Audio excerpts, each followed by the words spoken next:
have kids of your own, you know personally, but obviously with your profession, can you start off by sharing why the transition back to school can be so emotionally difficult for children? Yeah, absolutely. Well, so kids it's a long summer, it's hot, they stay up late, and they get used to a certain routine. My own kids stay up till about 9 or 10 and don't wake up. Right, and then school starts earlier. 6 a.m. comes quick, so it's a combination of multiple factors, and so then they get back into the routine. The parents get back into that routine, and it's an adjustment, and it happens every year. And I think this is something to expect.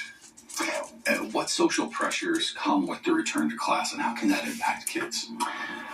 Very true. Well, so they go back. Well, they go from being kind of at home and running amok, and maybe sometimes excessive amounts of screen time, and then they're put into a classroom setting where they're expected to be a little bit more quiet and still and pay attention and read and write. So it's a lot. It's a huge transition. Maybe you're tubing on Sunday at the lake, and then Monday you're sitting in class.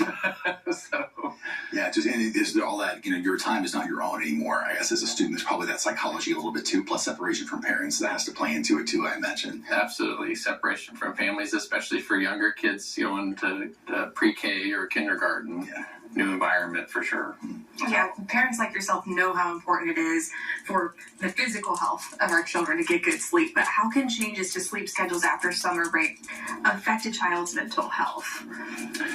Well, I guess it kind of, during the summer, like I said, kids, especially teenagers, they stay up really late. They sleep in really, really late. It's not what our circadian rhythms are meant to do. We're meant to go to sleep when the sun goes down and rise when the sun goes up. So it does increase rates of depression. It does increase, it affects kids in that way, and it can make them, decrease their energy levels. Too much or too little sleep is not good for us. We need just kind of the right amount.